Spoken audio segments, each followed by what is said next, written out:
with Intention podcast, where we bring you stories from around the globe.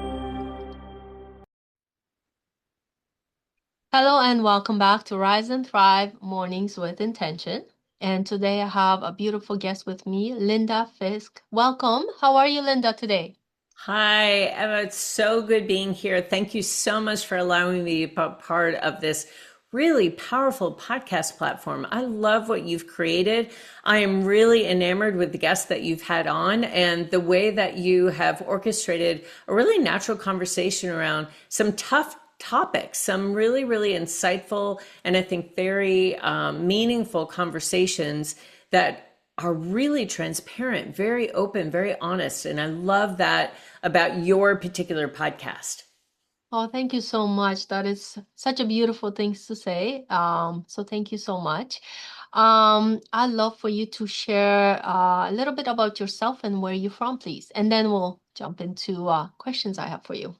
Sure, absolutely. I'm Linda Fisk, and I have the honor and pleasure of serving in two capacities. First, I am the president of a new AI-powered ecosystem called CurveUp.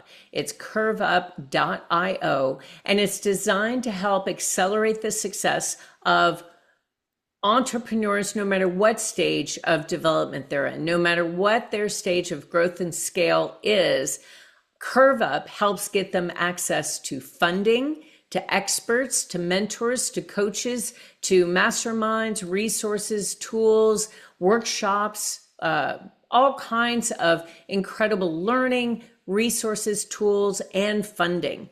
And the second opportunity that I am very, very pleased to be able to bring to everyone is the opportunity to be part of a women-only community called LeadHERship Global. And in LeadHERship Global, very similar to CurveUp, we're very focused on helping women accelerate their success. So no matter how they define success, we help them, whether that is, I want to write a book, I want to stand on a stage, I want to add 3 zeros to my income, I need to work on my profitability or my product portfolio. We work with women to understand how they define success, and then we help them accelerate that timeline. Oh, wow. That's amazing. Whew. Where do I start?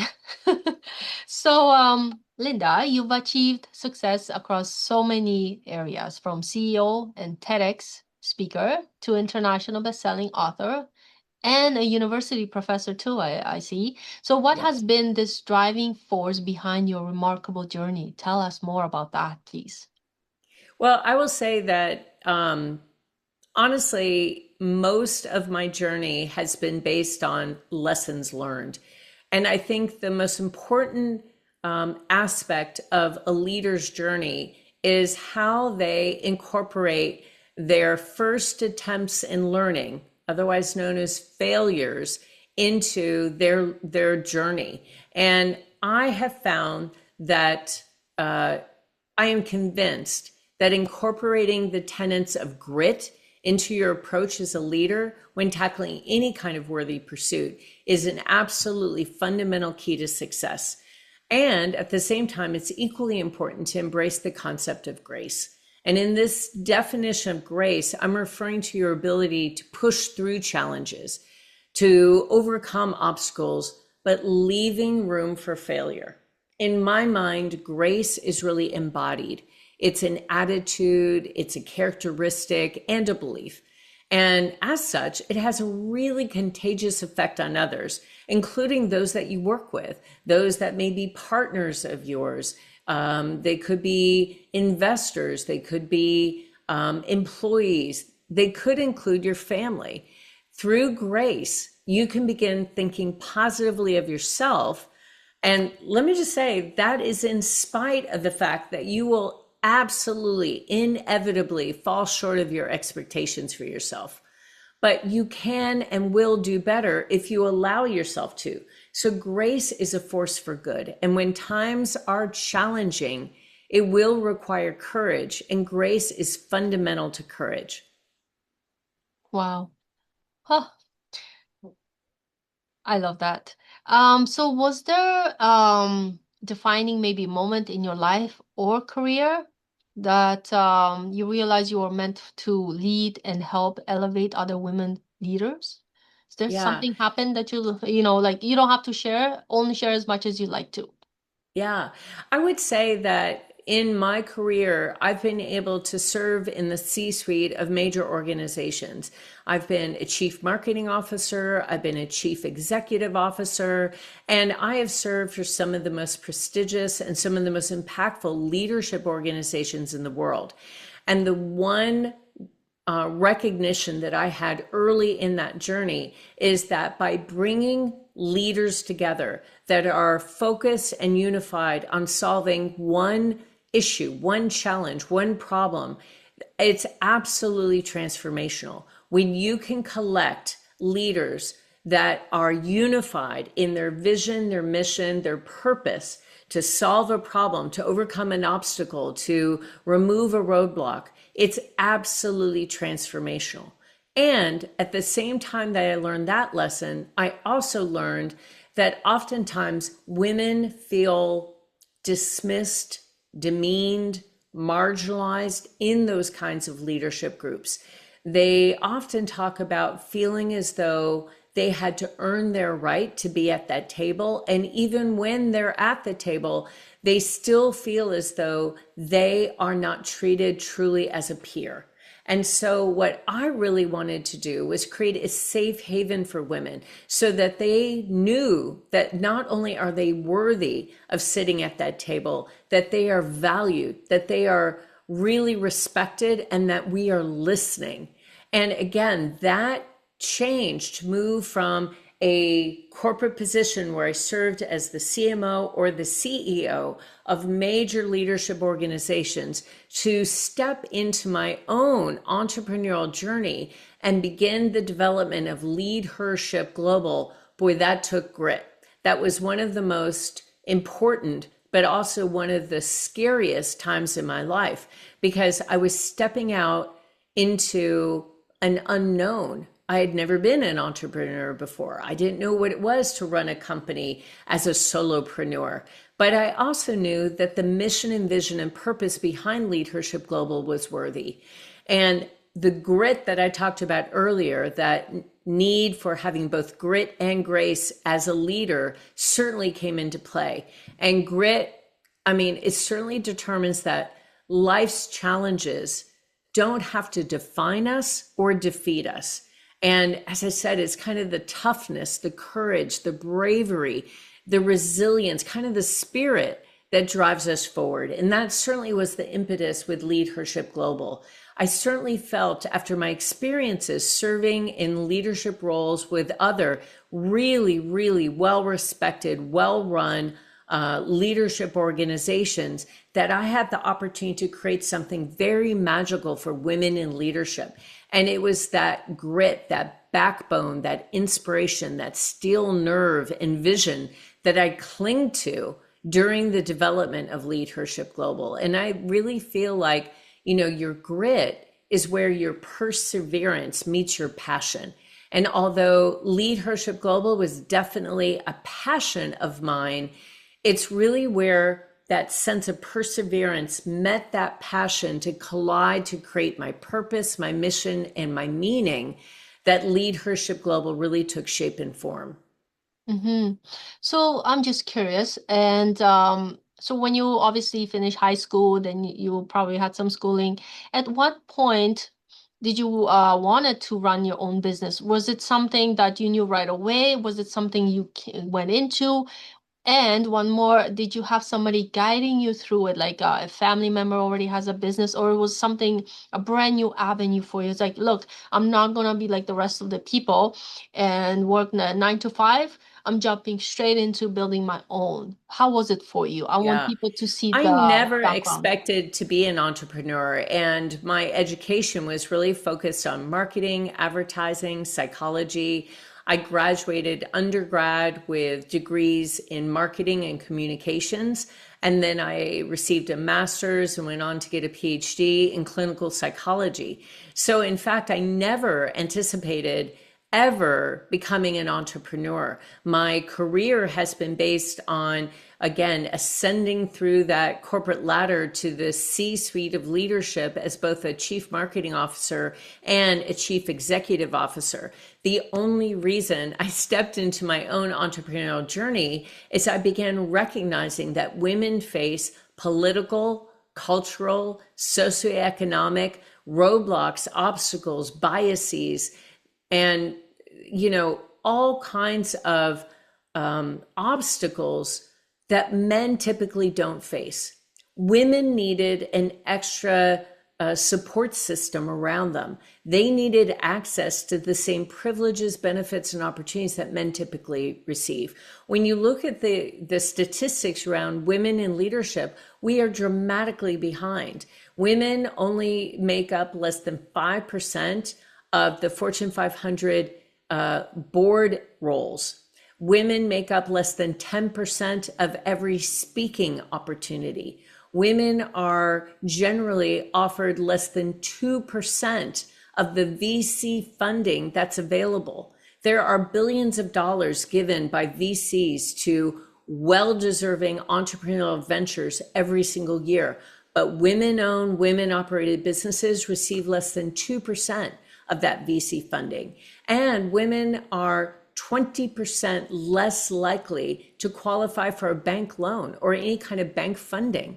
So with all of those different obstacles in place, whether you're talking about visibility on stage or in the media, or if you're talking about decision-making roles, serving as a board director or serving in the C-suite of an organization, women really do face a lot of implicit and explicit bias and a lot of intentional and unintentional discrimination.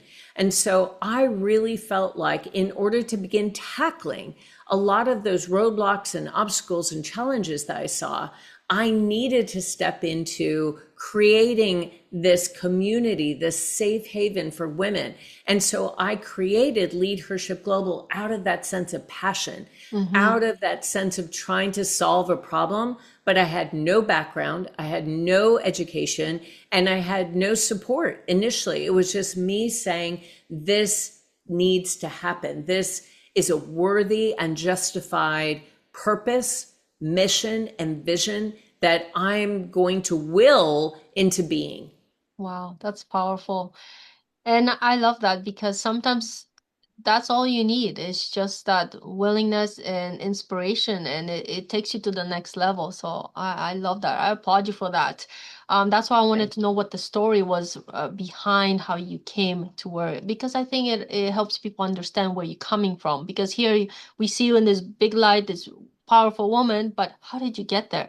Because that's where a lot of people get stuck. They're here, they want to be here, and they just don't know how to get there. So yeah, that's beautiful. Thank you so much for sharing.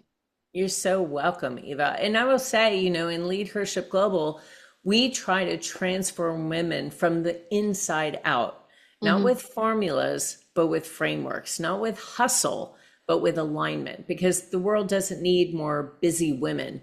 It needs more values-driven leaders that are recognized and remembered. And so we developed a community to help women lead with intention and leave a legacy. That's what I think is possible for women in leadership all over the world. And we don't just promise access to stages, to media opportunities, to speaking opportunities, to resources and tools and connections. We promise transformation, because every single aspect of our membership is designed to elevate the leadership of the women that are a part of our community. We help them expand their visibility, accelerate their business success, and ensure that they never have to lead alone. And they have a community of people around them that are going to cheer them on, lift them up, guide them, direct them, support them, and really provide that sounding board that I wish I had had when I created LeadHERship Global. Wow. Well, that was kind of my next question. So I could kind of cover that. So you covered visibility. What about confidence? Can you touch a little bit on that part too? Yeah, absolutely. Confidence is the single best predictor of future success. It's actually a better predictor of future success than IQ or EQ. So All of your knowledge, all of your expertise, all of your experience doesn't mean anything if you don't have the confidence to take that step forward. And what we know from research is that women suffer from much lower levels of confidence than men do. In fact, you can look at the research over the past 20 years, 30 years, 40 years, and you'll find that no matter what is being measured, confidence in athletic ability, confidence in academic ability, confidence in leadership ability, confidence in any aspect of being, and women will rate themselves significantly lower than their male counterparts. Now, that's irrespective of their actual talent, their actual experience. Women tend to believe that they are not as well qualified for whatever the opportunity is as their male counterparts. And what that means is that women are less likely to step into the spotlight. They're less likely to apply for a job that they're well suited for, but they may not feel as though that they are competent enough to even apply. Men will see a job, and if it's 70% a fit, they'll apply. Women will see a job unless they're 110% absolutely sure that they can do that job with confidence and with competence, they won't even apply.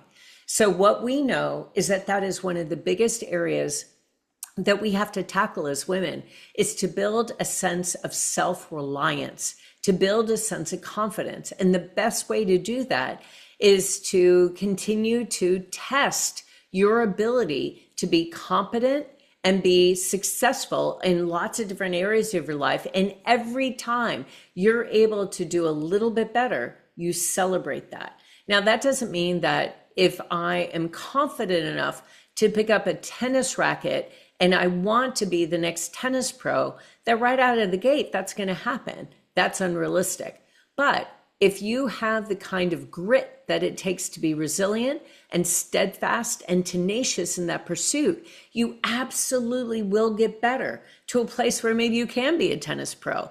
But we know that confidence is about mastery over the long term. It's not about immediate success. It's about recognizing that you have the ability to grow, to advance, and to improve. And when you start recognizing that, wow, I did better this time than last time. Wow, I'm getting more competent in this skill. Wow, I feel more confident taking stage. When you recognize those advances and you really begin to integrate that belief in yourself, then that's where confidence grows. Mm-hmm. I had a question brewing, but yeah, because you see so many people, they want to do things, but then they hesitate. They're not sure if they can even do. So, what would you think out of what you just said? I mean, aside from getting into programs, things like that, but how can they identify right away that they're meant for more? Because some people, they don't even think they can. So, where should they even start if they don't even see that seed at all? Like, What I often tell women is do a little bit of self-assessment, do a little bit of a self-inventory, and just take a piece of paper and write down everything that brings you joy. I don't care if I love walking my dog. I love hearing the birds in the morning. I love relaxing on the soft grass. I love having coffee with a good friend. Doesn't matter what it is. It doesn't have to be business related. It doesn't even have to be related to your relationships, your family, your community, your charitable work. Just make a list of everything that brings you joy. As you begin assessing what really brings you joy, what brings you happiness, what brings you a sense of satisfaction and fulfillment, you are going to find the key that unlocks your purpose, that unlocks your passion.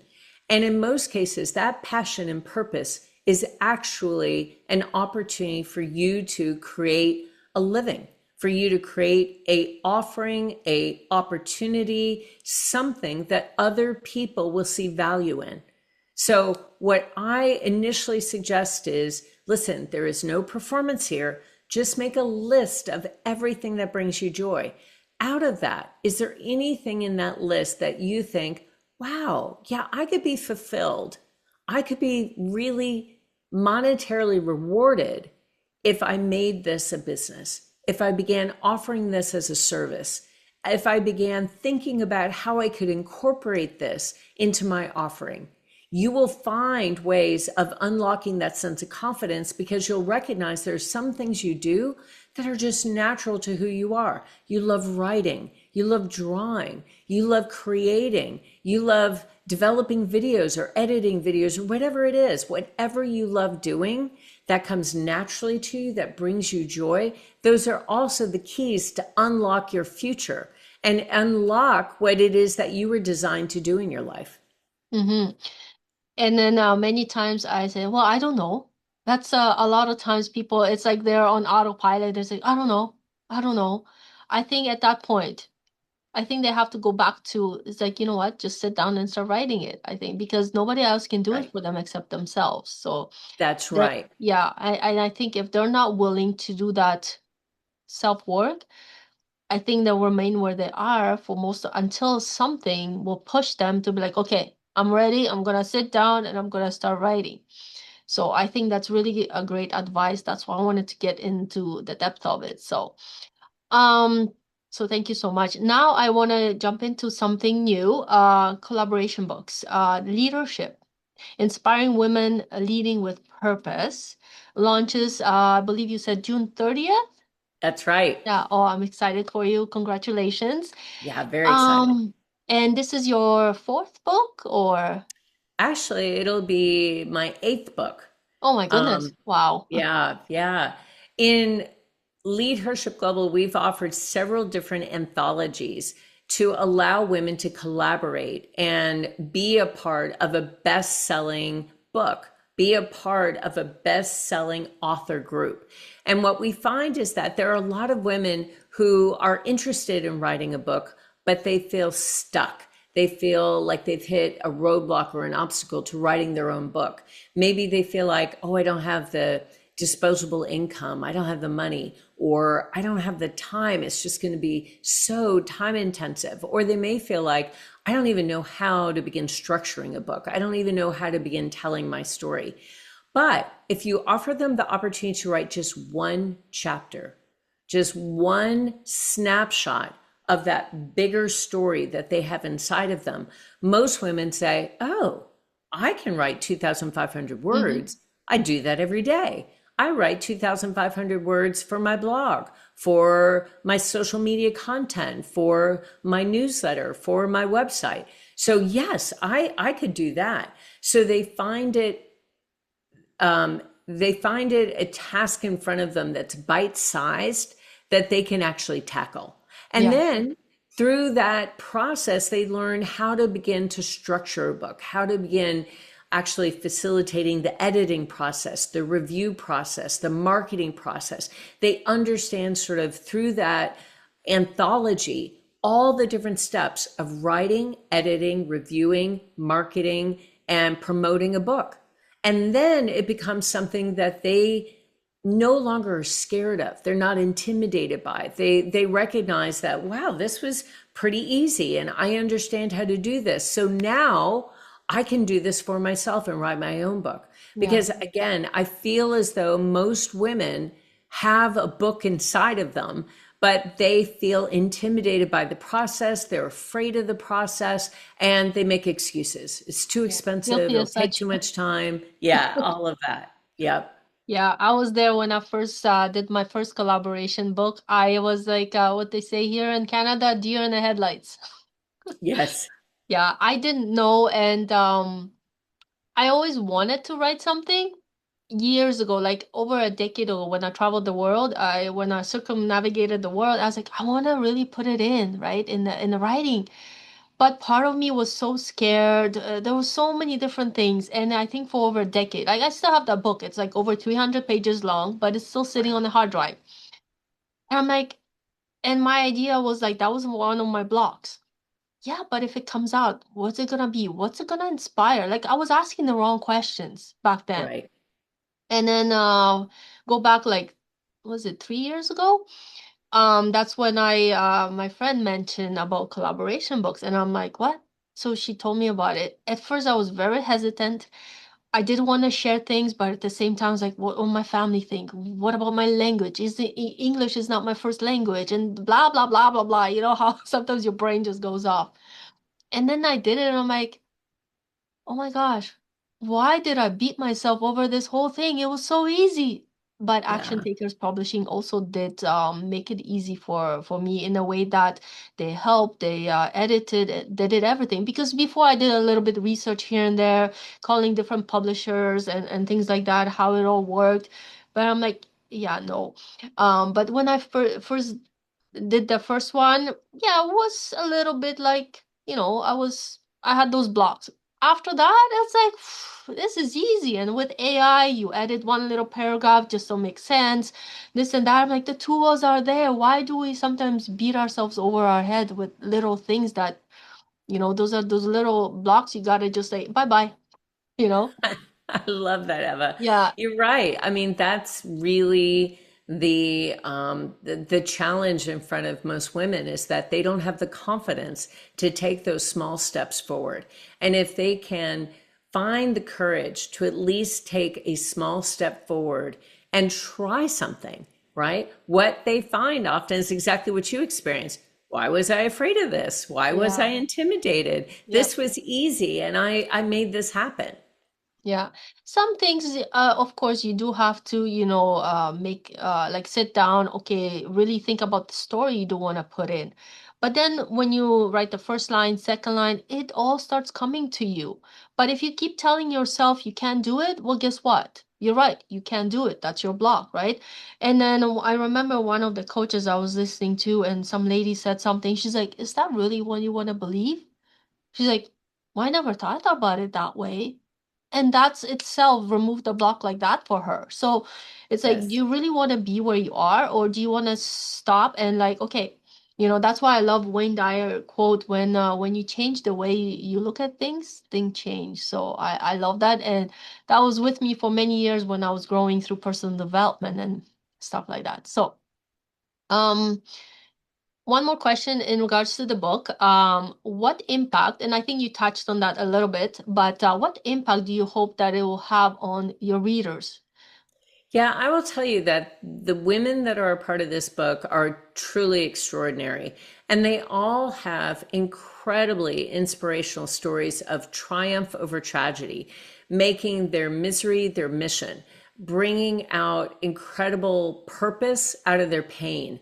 And what we find is that those stories of transitioning from a place of pain into a place of purpose is sometimes the most motivational and inspirational kind of story that you can tell because it allows the reader to say, wow, what they went through is even worse than what I'm feeling. Or I understand absolutely what they went through. I've been through something similar.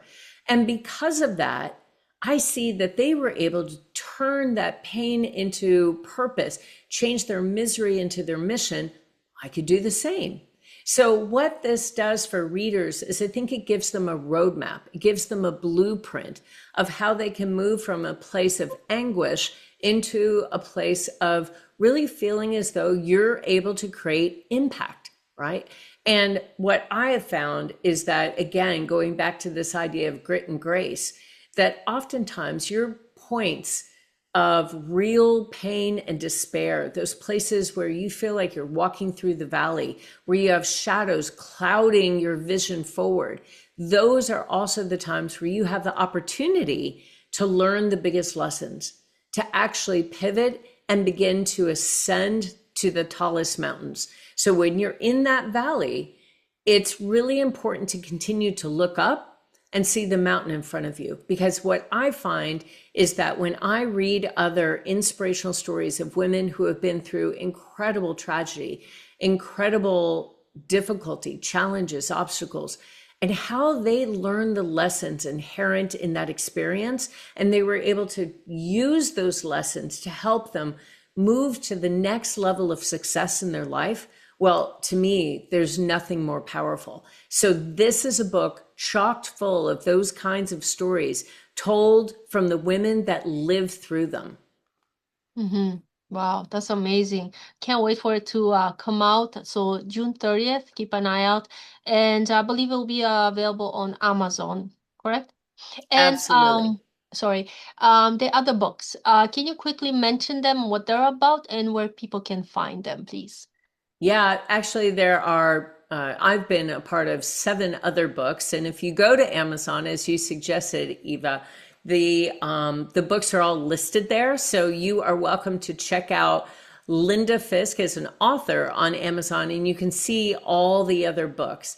And every single one of them is an anthology, except for 2 that are business books, but the Mhm. others are anthologies telling the stories of women that are leading in business, in politics, in entertainment.